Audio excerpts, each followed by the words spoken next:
was no more than a hulking mess of iron.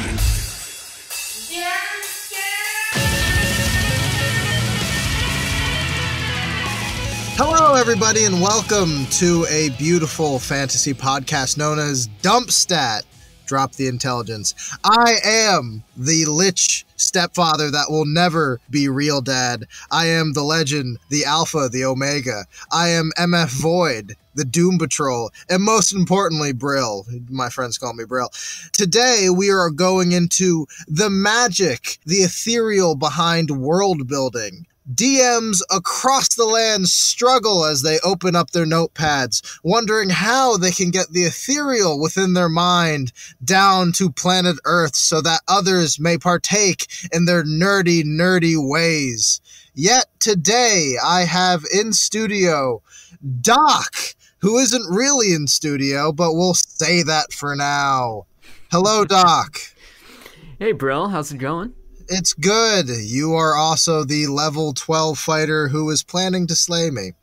So when it actually comes down to world building, it's kind of this weird, I want to do it because Tolkien and all my favorite writers did it, but I'm also not smart like them.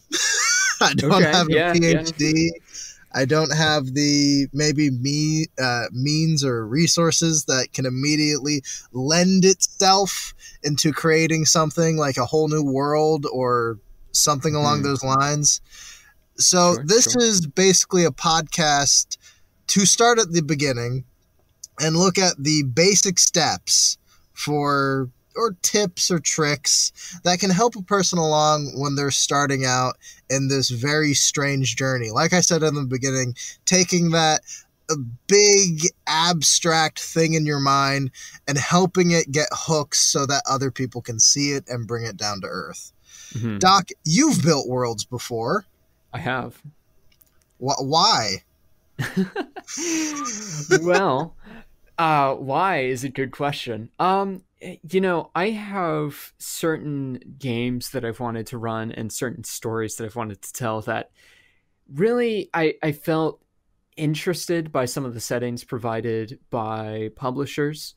But for me, I wanted to run something that was a little bit more customized. So because of that, I ended up building my own settings, my own worlds that those stories could take place in. That allows me to kind of have the flexibility to feel like I can kind of bend and break the history here and there and do what I want with it without messing with, you know, the continuity of this other setting that someone else has published. Yes, you can have some nerd who comes up to you if you're using a canonized source and be like, oh, it's the end of the world. Darth Maul didn't actually do that. Yeah, that's right. So, I mean, like, by creating my own setting, you know, I can say, like, oh, yeah, well, Darth Maul didn't just come back. Now there's 5 of them, and they have to all battle Darth Vader now. You know, it's just stuff like that.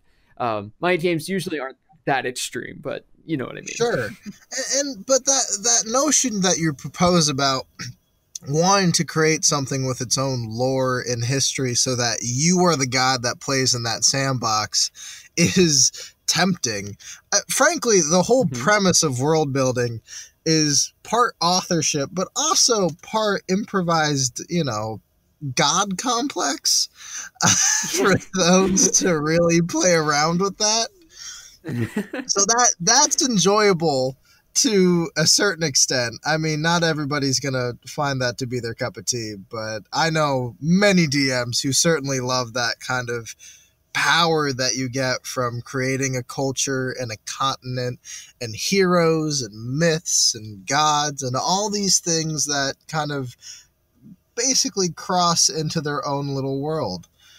Now, when you're starting out, though, that kind of, I want to build the Star Wars, the Tolkien, the Game of Thrones, this big Elder Scrolls nonsense. I want to just make that.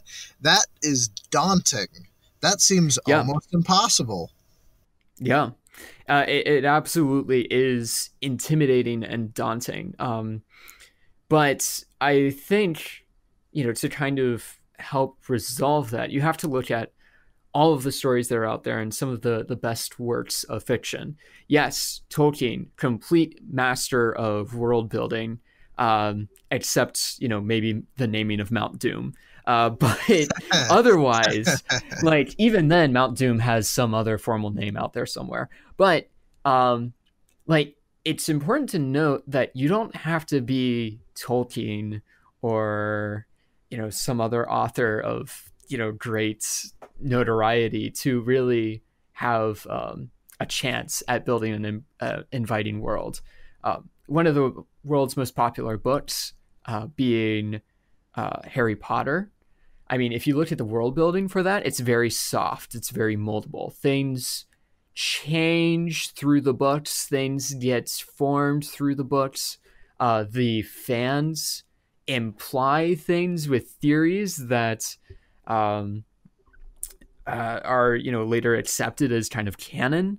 A lot of those complexities in that story are not addressed until the moment they're written down. And that's okay, because Harry Potter is still a really fun story to read, just as Lord of the Rings is, or Game of Thrones. So it's important to note that I think that you don't have to be someone who has every square inch of their Earth-sized world mapped out and written out. Right. You don't have to be omniscient and omnipotent about that. It's like you can kind of create things as you go, and it still be extremely fun and inviting. Sure.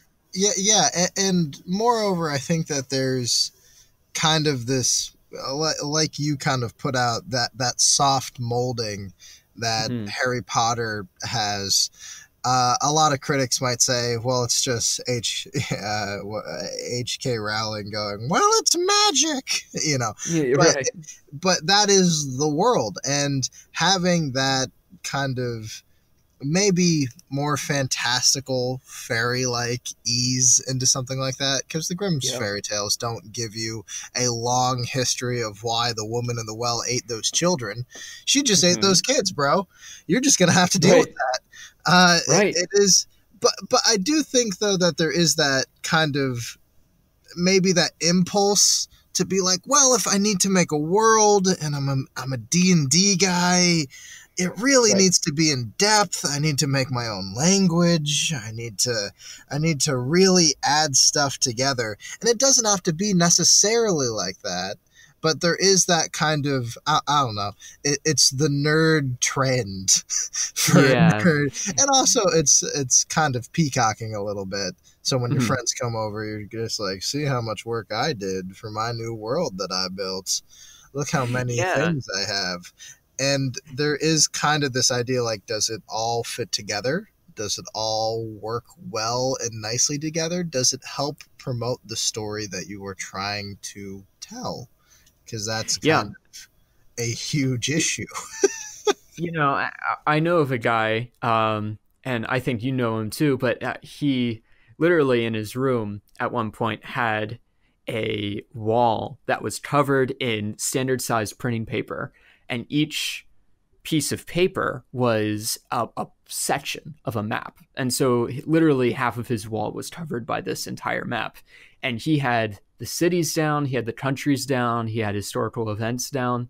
And it was big and intimidating. But, this guy, he was able to write out everything. And, it was like an intriguing and fun world to kind of explore and be a part of. But I've seen people have a regional map of like 2 little towns, right? And a campaign centered around those 2 little towns. And it's still fun. It's still just as fun. So, it's definitely like, if you're up to the challenge, go for it. But it's definitely not it's not something you have to do to have fun. Right. And if you're a starting DM who is world building and you feel that weird, I don't know, peer pressure to make something that is ridiculous. You don't have to do that. Make something that you are happy with and that you are proud of. Totally One agree. of the things that when I started kind of building my own world and crafting it and looking up to the gods and saying, yes, I'm one of you. But when I was doing that, I think one of the big things that helped me along quite a bit was not only being in other people's campaigns and enjoying their work, but also just playing Skyrim, just playing Red Dead Redemption, just running through these games and these different kind of worlds, Earthbound. I even tried Undertale. Why did I do that? But I did it. Like, just going through these different kind of games and ideas and pieces of art, and it really helped inspire me, but it also helped me kind of look around and be like, what is endearing in a story? What do people take away from Worlds? Because I'll be honest, I don't know the policy at Gringotts and Harry Potter. Right. I never check the taxes. But let me tell you, there's an awesome point in Harry Potter where a grown teacher turns another kid into a ferret. That's incredible. So there are things that you're going to take away from certain parts of every story in every world, and just enjoying it and looking around and being like, why do people like this? Why do people enjoy this? What is the little things that really help people along when they're making a world? Now, so I think a lot of people would get hung up, though, when it comes to actually world building. Doc, what was your starting point? Mm-hmm. Like, what, when you made your first big realm, your first kind of, you're crafting, you got a bunch of pots and pans, start hitting them together. What was the big kind of first step? What did you say, I'm going to start here, or I'm going to start there? What was the place that you started at? What was the first thing you wanted to make? Yeah. So the first thing that I wanted to make was really an idea of a game. Like, some people have an idea of like, oh, well, like, I want a world that has this sort of culture to it, or this sort of, context, or maybe there was a spaceship that fell out of the sky. This aesthetic. Right. I generally start mine with what I want to kind of experience in a game. Like, what sort of things do I want the players to run into? Which any of those things are fine, but that's just where I started. And so for my first big, like, actual world, I just had this idea of, what if the players were tricked into activating a portal that opened up and let in an invading army on the other side of the world, from the other side of the world. And like, just kind of the dilemma that they'd have to experience of like, oh shoot, we were just betrayed, but also, oh shoot, now we have this big obstacle. I'm going to throw this out there, Doc. Yeah. I don't think adventurers say, oh shoot. Oh, yeah, that's fair. We just allowed an invading army from the opposite side of the planet into our homes and lives. Oh well. Oh gosh, dilly darn. Oh darn. Oh gosh, gee. Yep. Odin protect us. Yep. Oh man. But yeah, so like that kind of thought of encountering that, and also then the dilemma of why are these people coming in and invading, kind of having a situation where the people invading aren't entirely the bad guys. Like, there's faults on the nation that you're in as well that has kind of caused this to happen. And so I built a world that was varied in geography, big enough that I could kind of send players wherever and kind of hit different biomes and, places to encounter different creatures, but also something that made sense in terms of the conflicts that I wanted to pursue. Basically, that the main thing that I came down to was food and land. This other empire had basically been flooded out of the majority of their homes, most of their food resources destroyed, and the nation where the players started basically refused to help them, but had plentiful lands, plentiful, food for other reasons that we would get into later. But then this conflict happens, right? And so that's kind of when I built my world around, and it just kind of grew from there as I filled in the details. Right. You had a plot hook and an actual story that you wanted to tell, and then the details kind of found themselves. Exactly. You started this way that was, here is an invading army. Oh no, how scary they are. Look, that orc is eating a baby. And then expands to, wait, you want to go visit Geralt of Rivia? Well, that's 10 clicks north, and hashtag these aren't orcs, they're refugees. Right. And I can kind of see where that kind of ebbs and flows out of a plot hook. Yep. And that also helps, because I do think that when it comes to lore nerds, lore geeks, and listen, lore geeks, you're loved in my heart, but not in my mind. I do not understand you half the time.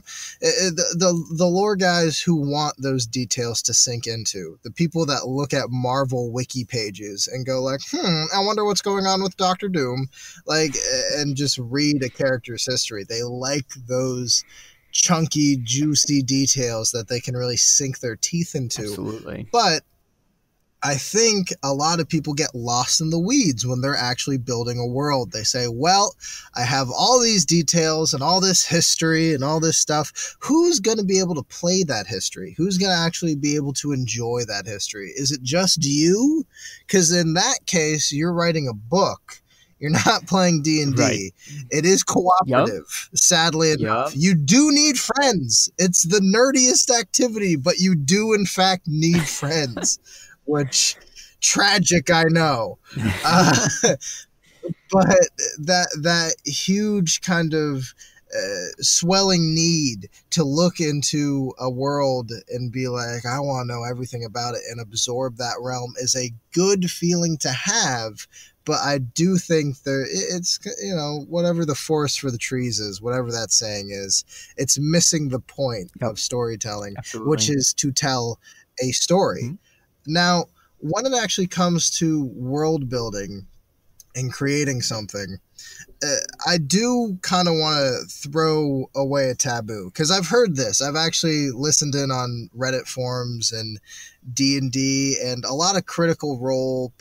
A lot, not a ton, but there is this idea that a DM needs to make a world that is so wholly with own that it has its unique identity. Everybody knows it when they see it. And I think part of that might be because Matt Mercer is genuinely a fantastic DM. Mm-hmm. But I do see this in the community a lot, this idea that, well, if you make a world, it's got to be yours. It has to have a unique aesthetic, and everybody knows what's going on in there, and blah, blah, blah, blah, blah, blah. Plagiarism is a huge part of world building. Yum. Say it louder for the people in the back, Mike. Plagiarism is a huge part of world building. Right. You are going to take ideas. Storytelling reuses itself. It recycles. Mm-hmm. It's one of those nice things about being human, that the stories that we tell recycle into each other. I can't tell you how many dwarves and aesthetics that Tolkien just ripped out of Nordic mythology. Yep. And Nordic mythology probably ripped that out of some other mythology beforehand, and it just keeps going. The Rohirrim are just straight up just the most incredible Norse soldiers ever. I mean, that was a group of people that Tolkien said, I want to look at just the craziest people from Nordic history, and I just want to make them 100 times awesome, and I want to put them in my book. And that's where you got the Riders of Rohan, basically. Just like spec ops knights that are just lethal as all get out. Yeah. Anyways, continue. No. That's a fantastic point, but that helps solidify what I'm saying. Yeah. What I'm trying to get at is Gandalf is Grimnir the Wise. The three-eyed crow in Game of Thrones is Lovecraftian. Harry Potter is Luke Skywalker. The lion from Narnia is Jesus. Yep. Like, there is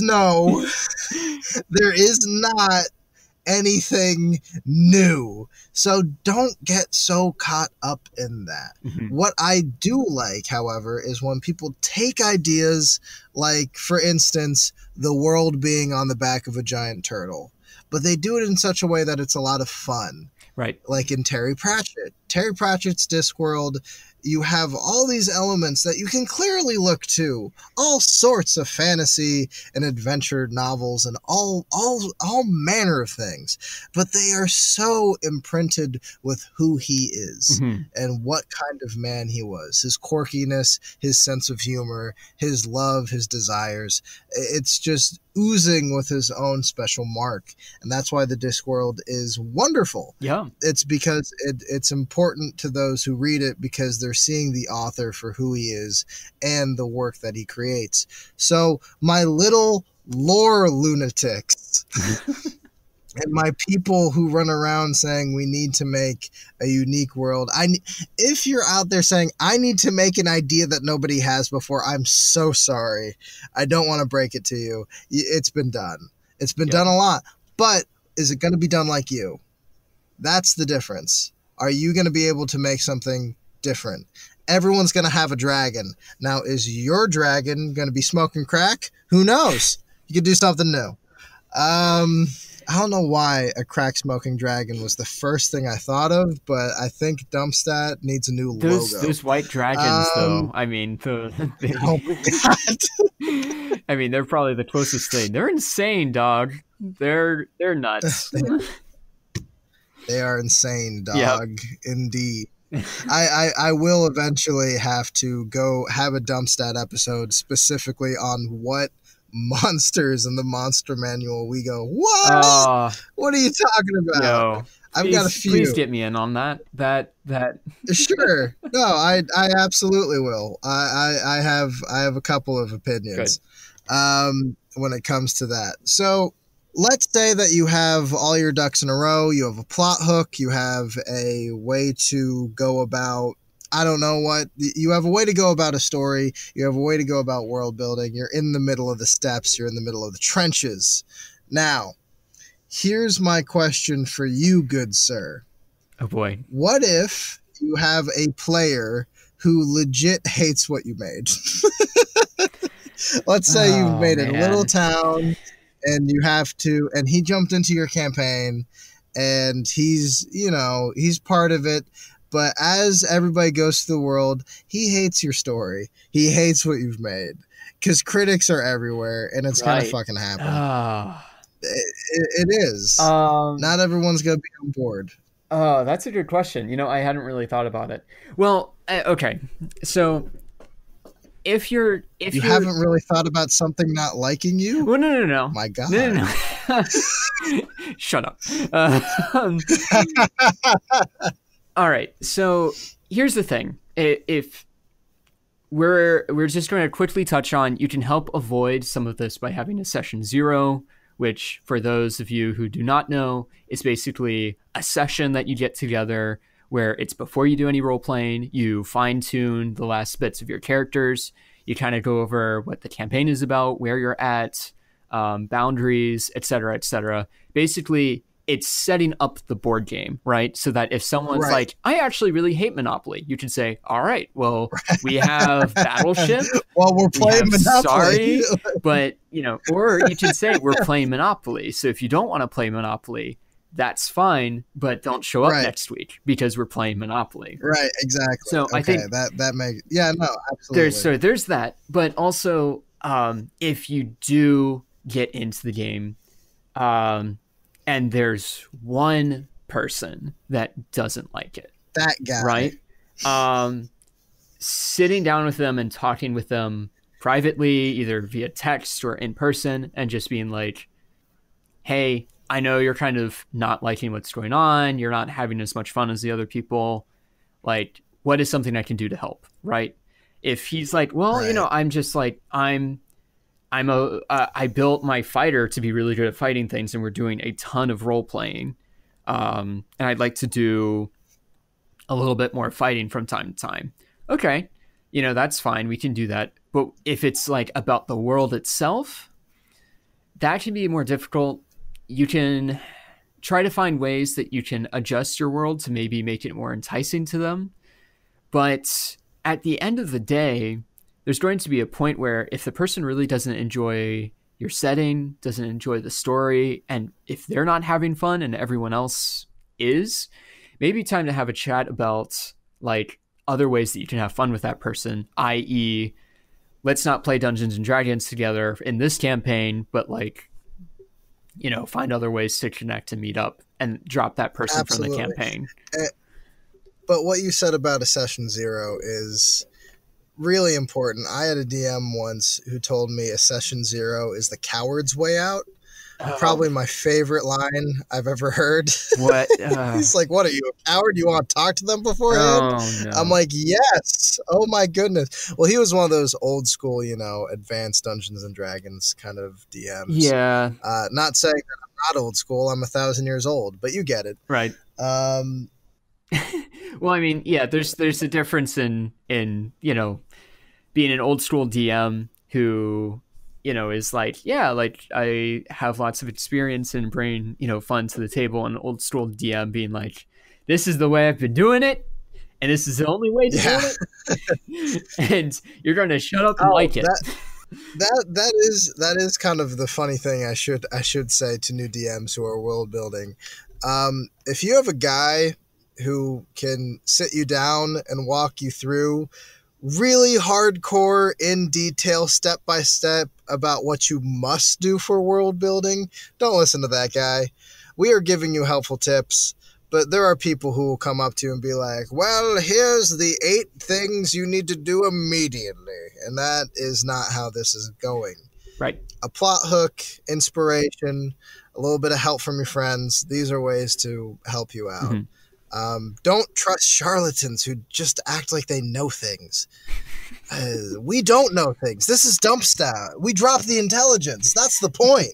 We're idiots. Rave and Peopleman is, let me tell you, you fired that off once and it affected you so badly, Master Lich Brill. It was so sorry. Is it Rave and Peopleman? Wait, is it that? Or I feel like, wait a second. I believe it's Feeble Mind? Feeble Mind. Feeble Mind. Right? We're going to get to the bottom of this, ladies and gentlemen. This is suddenly the most important thing in the world. I respect. Yep. 46 psychic damage, and on a failed save, the creature's intelligence and charisma become 1. I love it. I really love it. But I really do feel bad for a player who has to roleplay that. Genuinely. My heart I did goes out to it them. once, and it was incredible. I have certainly threatened it quite a bit to my players. One thing, a world that I've actually had to build recently, but I'm working off of a cornerstone. Yep. In the sense of I had a bunch of players go to Thanatos. I've always wanted to have and Thanatos is the realm ruled by Orcus that is all necromancy and undead and within the abyss. Sounds delightful. I really enjoy. Yeah, it's a lot of fun, and I really enjoy the fact that I really wanted to have fun with making this kind of undead world, because if you look up what's in Thanatos, you'll have these landmarks, but you don't really get a sense of what's going on except like sad death. And one of the things that I want to do, because me as a DM, I can't not make jokes. I can't not have a sense of humor about me. Right. I can do dramatic moments, but right after that, there's going to be a whoopee cushion. It's who I am. I'm sorry, everybody. But I love the idea that in Thanatos, demons or the undead are chaotic. And chaotic to me doesn't always mean like I just hack and slash my way through people randomly. Right. I find that to be extremely boring. I kind of make them quirky. I kind of make them weird. I like to make them obsessed with things. I like to really lay into the fact that they're mad. And I like to marry this idea that Thanatos is necromancy and also Alice in Wonderland. You're going to meet characters who are absolutely from Alice in Wonderland, but they're chewing on a baby skull. There's just going to be some extra darkness and grim humor around it, because that's what I enjoy. Recently, my players had to go onto a talk show that I had made from a crazy skeleton named Bob Boner. No. And it's a talk show, and I basically got to have one of them has a familiar Quasit demon, and whose name is Trotro. And Trotro basically told them he's a huge fan of this guy and listed off the many puns I had for different shows. Fear Factor. What was another one? The Grand Broken Baking Show. I had a ton of them. I can't remember them off the top of my head. I just had a list of American TV shows and British television shows that I just kind of, and all these famous kind of IPs, and I ran it through the dumb pun way and just said this is the TV host for all that, and they're like, TV. And it wasn't really a TV show. It was basically just a scary, like, crazy skeleton in the woods. But it was a lot of fun, and there was a sphere of annihilation. So it was a good time. And I like it just because it was also when it was one of the first big weird things that happened when they got to Thanatos. And I liked them landing, seeing all these skeletons, hearing legends and stories of the great Orcus, who I'm still going to make scary and rain blood when he arrives. Right. But I wanted to still kind of have that, like, hey, we're all mad here.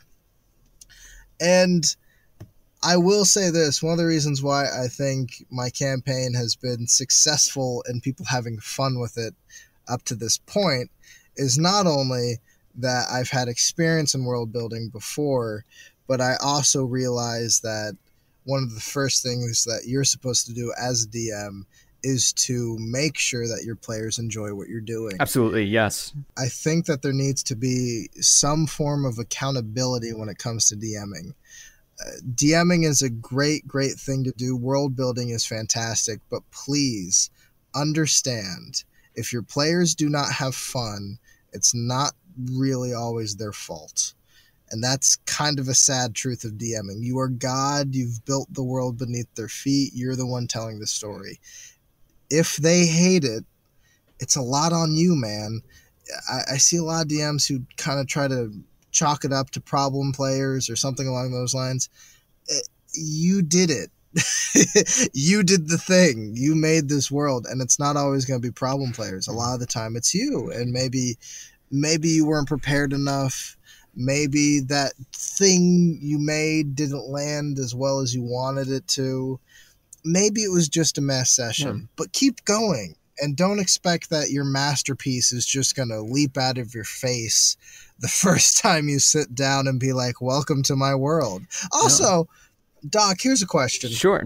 Players, when they actually get into the world, right? Your first one, when they finally get into the world, don't they always break things?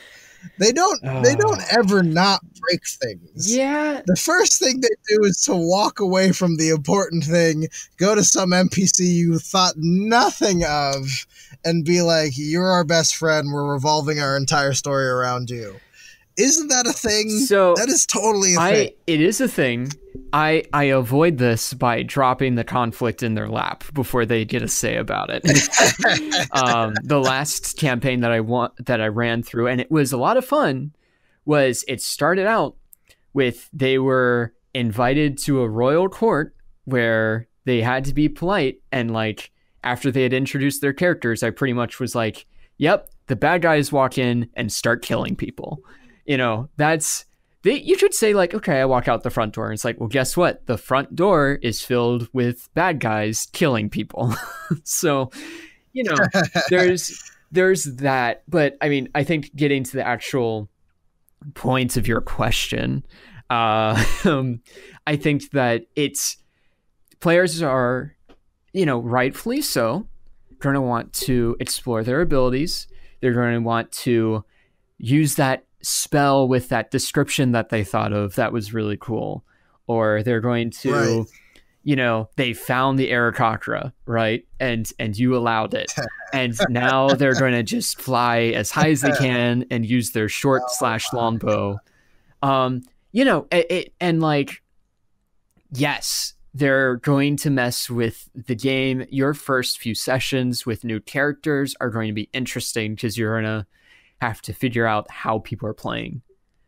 But it's almost like they're testing their limbs. Right. And I would say that the big but is don't let that be a downside. Let that be okay, the bad guys saw that they have a bird person.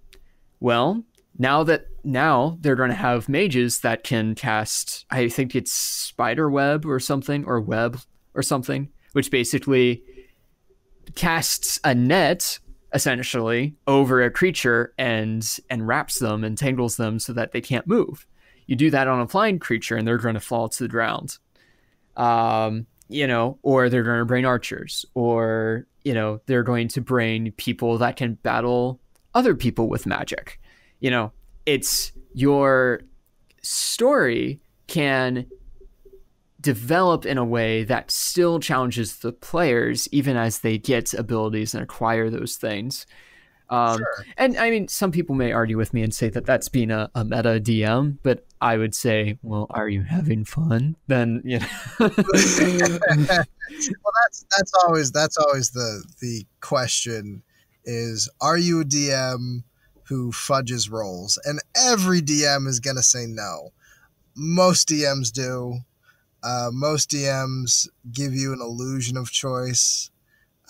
You can either go this way or this way to the story. There's one way to do the story. Yep. It's not completely choose your own adventure. But as a DM, you need to just kind of reconcile the fact that this is parts authorship, but also you are, in a sense, doing a performance art. You are acting, you are improvising. That's a lot of the game. Yep.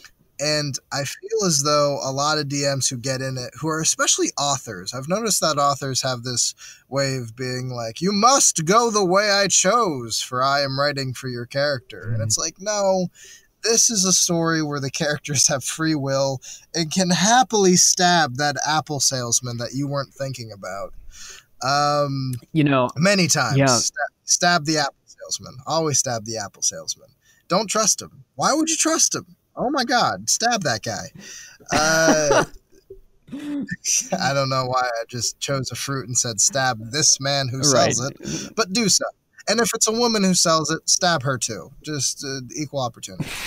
I think overwhelmingly so, though, that when it comes to actually improvising or giving that illusion of choice, we also like to think that we like to think that our players are working with us and that nobody's playing against each other, and they shouldn't be. But at the same time, everybody has their own interests, and how you perceive a person's character might not be how they perceive their own character. Right. That's a big one. Yeah. Well, and I mean, like, to kind of put an example to everything you just said, right? I hosted a D&D work event and had an outside DM. Thank you. And had an outside DM come in to help some of the new players, right? And kind of had a new player table and a veteran player table. On the new player table, with someone who was really excited to play D&D, had never played it before, was just super pumped, was rolled. We were fighting like a baby dragon. It was a dumbed down dragon. It was, long story short, basically nerfed dragon. But he rolled a dice for a certain attack when the dragon was low health, and it was like a critical climax moment for this new player who was super excited about playing this, dwarf paladin, right? And Sure, yeah. I saw the number that was rolled, and I heard the modifier, and I was thinking, that doesn't hit, right? And I look at the DM, and I see the gears turning, right? His mouth is open, he's looking at his notes, and he then looks up and says, "You hit it and you kill it. Describe what it's like." And he describes this beautiful moment. Literally everyone at the table is cheering and having so much fun. And I kind of, the DM kind of looks at me and I kind of give him a wink, right? Because it's like, I knew that it was a fudged moment, but at the same time, everyone was kind of working together for that one moment, even though it was like this one guy's interests of, I'm going to kill the dragon with this, divine, smites of my hammer. And like, it worked, even though it was a fudged roll. At least I think it was. I'm 90% sure that it was a fudged roll. Right. And that's important. Right. He chose fun. Right. And it was a lot of fun watching that happen. Good. Like that is important to the actual game, is to make sure that not only story is happening, that the world is functioning, but most importantly, are you having fun? Right. And that's something that, again, like I said prior, people who make the world in world building sometimes lose sight of that. Yep. They want to make a very complicated Game of Thrones-esque family with a long lineage and houses and all this stuff. And I'm like, who is going to see that? Right. Who is going to play with that? Is anybody going to care besides you? There's going to be one guy who's going to care, because there's always one lore lunatic. Yep. But besides that, nobody fucking cares. And that's something to really, really check into and make sure that that's something that you can absolutely, like, just make sure you can look and say, hey, we're having fun. We're having a good time. Yay. Yep. I actually think it's kind of funny, though, that when it comes to world building, one of the tips that I would immediately give, though, and I'm wondering if you agree with this or not, okay, is when you are building a world, I would say that the actual map, like what you're doing in Wave the Map, I think helps in the beginning. I think making your map early on helps. It helps me. I have no idea how it does for other people, but when I'm making a story and I'm saying, okay, I want this, this, this, and this, and then you kind of make a map, and you look down at your map and you're like, okay, a river here would be cool because then they have to cross it, and a mountain over here would be nice just because it looks cool because mountains. And we'll have this culture that's over here, and that means since they're over here, that means that they have to, if they're near the mountains, they got to wear shit that doesn't make them cold and shit like that. I think a map early on is helpful. I don't know how helpful it is for you. Yeah. So here's what I'm going to say, right? I think that I've never considered a map in particular, like a globe map or something like that, or just even a regional map. Globe map so much. But I haven't really used a map like that. However, I think that's a really great idea, because then you can kind of fill in like they can cross this river, or they can go through the forest, or they can go through the mountains. I did that with my last campaign, but I didn't use a map. I instead used like a timeline, right? Of, I want 3 plot beats, right? I want the beginning, I want the kind of climax in the middle, and I want the end of the campaign. And then I filled in some things of like, oh, it'd be cool to do this, or it'd be cool to do this here and there. So I created like a different kind of map. What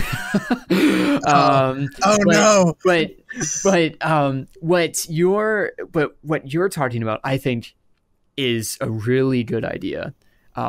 I would say different strokes for different folks. Absolutely. I think there's going to be different things that works better for people. So try making the map and then try making the timeline and see which one works better. And you may have to throw it all out in the end if the players decide to, rescue and capture the princess instead of having her, get married. Sure, yeah. That's oh man. Sorry, that's a reference to a campaign I heard on Reddit where there was supposed to be this dragon attack in this church where a princess was getting married, but it was this small... No. It wasn't on Reddit. It was College Humor. I forget what that guy is that runs like college... it's like the high school campamping. Okay, we'll have to link it. I have no idea. Yeah, that's fine. But he did a campaign where basically there was this princess, right, who had this minor detail that was like, oh yeah, my dad is making me get married, and so here I am, I guess. And the party was like, what? That's not okay. That's not okay. And so they captured the princess, right, in lieu of this dragon attack that was about to happen that they didn't know about, ran her out of town. So then there's a dragon attack on the town, and they think it's this huge heist to capture this princess. And so now they're, bandits on the run, rescuing this princess and trying to get her to a better life. And it was like just throughout the campaign within the first 30 minutes of the game. That's going to happen. But he said like it ended up being one of the most fun campaigns he's ever run. Absolutely. Just because it was completely at the helm of the players, and that was fun for him to run. The Vikings campaign I did, I had mapped out things and kind of different options that they could go down for different stories that I want to do. But one of my favorite parts of the original Viking campaign that I did in college was I really loved the fact that it really was kind of at the helm of kind of a different player every week. Every week, one of the players would go, we're going here, or we're doing this, or I'm stabbing that. And I was like, okay, all right. I like this. I like how this goes. Now, here's a question. I often wonder, what is the actual number of how many fictional towns that have been burnt down by crazy, chaotic murder hobo party members in D&D? Is it trillions? It has to be trillions. It's too many. I have seen so many fictional towns, poor, innocent cities and towns, just get burnt down by players, just razed to the ground through hijinks. Never malice. It's never a plan. No one ever says, let's burn this thing to the ground. It's always one of the pyromancers going like, I'm going to get drunk and find a dwarf woman. And then hijinks ensues. Shenanigans. It's never something evil. It's always something chaotic and whoop, whoop, whoop, whoop, whoop, whoop, and see him run away. Oh my God. It's too many, Mike. It has to be. Has to be trillions. It has to be. I'm convinced. It must be. If it isn't, I would be genuinely surprised. Okay, so final thing. In your worlds, what's something that you've been proud of that you've made? What is a monster or a kind of keep or design? What is something that you're like, when you look at it, you go, I did well. I did good. I really like this question. I'm going to want to ask you the same question if that's okay. But absolutely. Let me answer this one for you first. Sure. Can I answer with two, or do I have to keep it to one? You can do two. Okay. What do you think? Rules? A quick one. If you don't answer correctly, I get to kill you. All right. So I know it's kind of it seems like a small thing, right? But in my most recent campaign, I had a cave where there was essentially this pool of water that was utilized by a wizard, or a warlock actually, to basically like house a water weird, with the intent that the players would have to wade through some water in order to get to the other side of the cave. And there was a water weird on this deep pool on one side. And in one turn, he would pop up, surprise round, grab a player, and shunk down to the bottom of the pool. That was devious of me because I was very much so like, I'm going to literally try to kill a player with this. But I thought to myself, like, that's also really kind of a cool idea that, you know, all of a sudden there's just this water weird and then it's gone. But so is, you know, so is Iliandar or whatever. You know, it's just like, oh no. So that was one thing I was proud of. The other thing that I think I liked the most about that campaign also in that town was just the mini campaign that was in that town. It was basically a family which had a hereditary warlock line to them, to a elven wizard who had died seeking knowledge and then turned into a specific type of ghost found in Volo's Guide, I think. Basically, the deity turned the last living member who recently passed into undead and said, no, you're going to take over this town for me.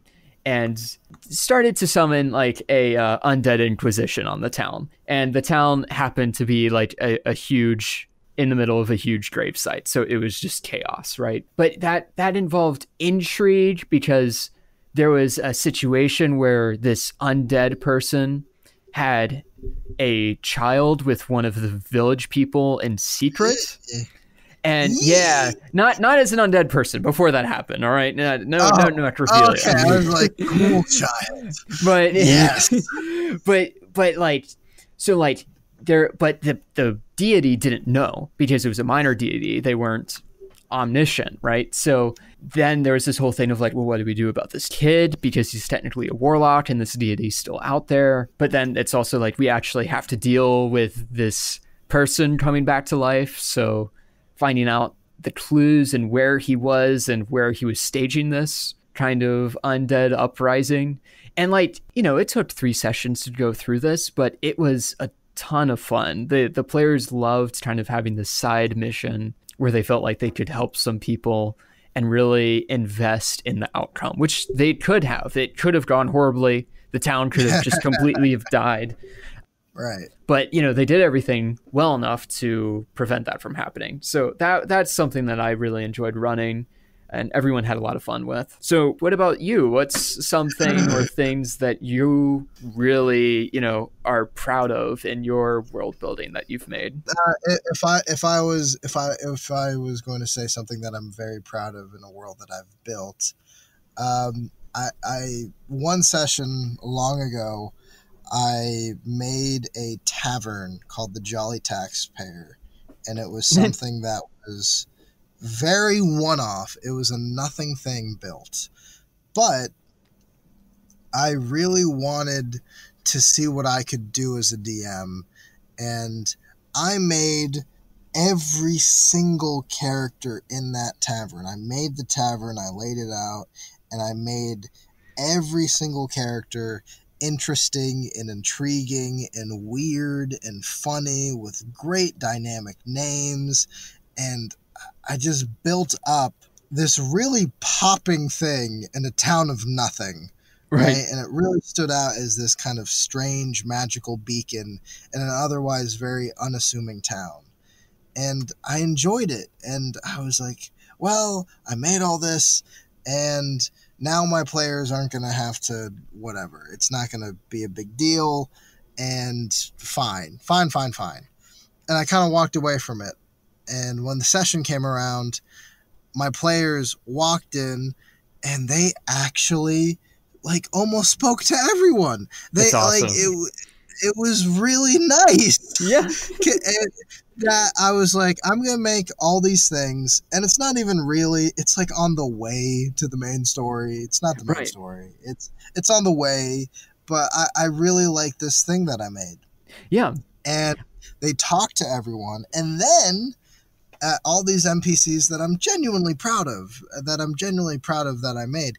But afterwards, they got into a fight at the bar. So not only do I have these NPCs whom I love, But if you think I didn't give them weird or fun or interesting items, weapons, shit like that, a tavern brawl in the most interesting tavern I've ever made is genuine. It was a ball. I loved it. Yeah. And to the point where, and then through a lot of magic shenanigans, the tavern god basically disintegrated to a different plane. Oh no. But yes, but the party, except for one player, made it out.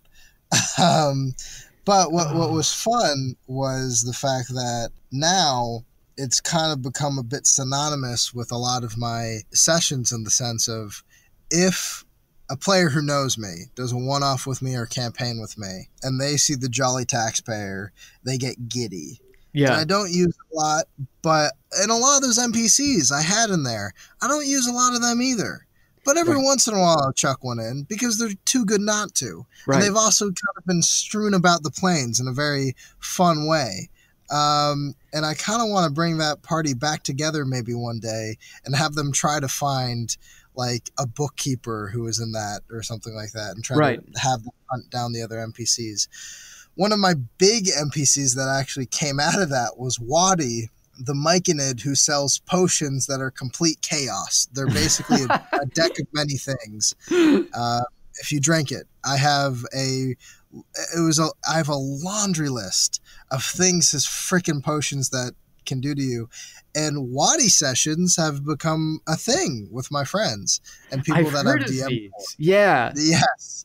They are fun. And it's basically, if you sign up for a Wadi session, you basically said, yes, Mike, you can do whatever you want to me. And I get a lot of people who they go through a whole campaign, they finish, and they're like, okay, what do we do with this character now? Let's throw him at Wadi, see what happens.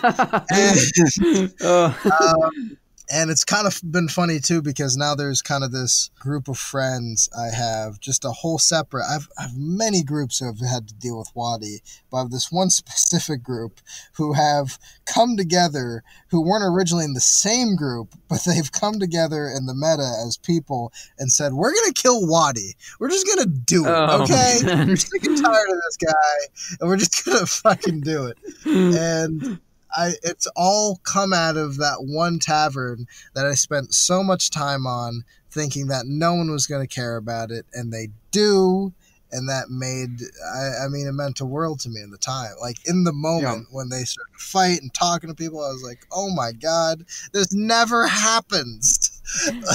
Well, for one, you're going to need to send me the notes on that, because I'm not going to steal all of it, but I want to see this. I will. Sure. All right. But this sounds awesome. Two, that's really a cool application of world building, because I think a lot of people get caught up in the stuff where it's big and heady and in the background and good stuff to know, right? In case if you need to pull it out. But honestly speaking, most of the time, your players are not going to get into the real nitty-gritty of the culture and things like that. Again, good to have, but it can be really just as effective and fun if you have a really focused and developed point of interaction for the players, where they can just kind of go wild.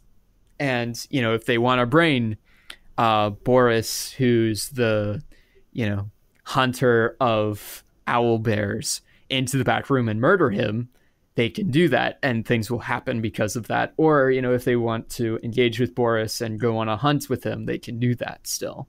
And kind of having those developed, interesting people and places is a great part of world building that is practical. It's practical in the way that people are going to deal with this. Right. People are going to have to deal with this guy, or if they choose to, or if you throw it in their faces. Your choice, DM.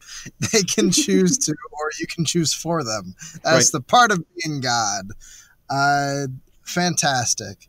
Well, it's the end of DumpStat. We've had a lovely time. We've both been naked this entire time. Interesting for you to know, listener, but there you go. Yeah. I think I want to end with just us plugging things, because Sure. that's where plugs should go every podcast ever at the end. Oh my God. You can go to Horizon Kingdoms on Facebook and Twitter, and you can find more stuff from us, or you can find us on Discord at Horizon Kingdoms RPG. Moreover, if you would like to hang out with nice, kind people on Facebook, look up D&D Bedtime Stories. We have a whole little group on Facebook for nice people to walk around, share memes, tell stories, and love each other. Look at that! So nice. There's only one Lich Overlord there, and that's me. So you don't have to worry that much. That I'm really hands off about the whole Overlord thing. So don't worry, I'm not stealing your firstborn. Doc, anything you would like to plug?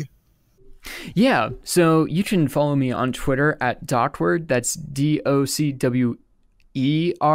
Yes, I know it's misspelled. That's the point. I'm generally just tweeting things that are going on with me, role playing game wise and stuff like that.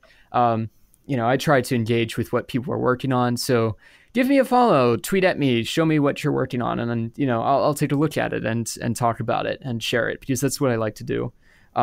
Also working at Horizon Kingdoms with Lich Brill here on stuff, and also working on another podcast called Worldcraft Club. That is Worldcraft Club, and that's a podcast entirely on world building. We're having a lot of fun. We're doing interviews with different authors that have some really good insights. We're writing blogs, and we're publishing a free podcast. So you can look that up on iTunes and Spotify. Also, just Google it. You should see us online.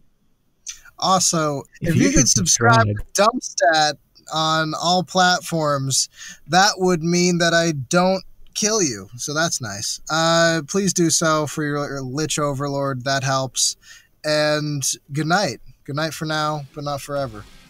I'll talk to you all later. Doc, thank you for sitting down with me. Hey, it was a pleasure. Goodbye. Goodbye.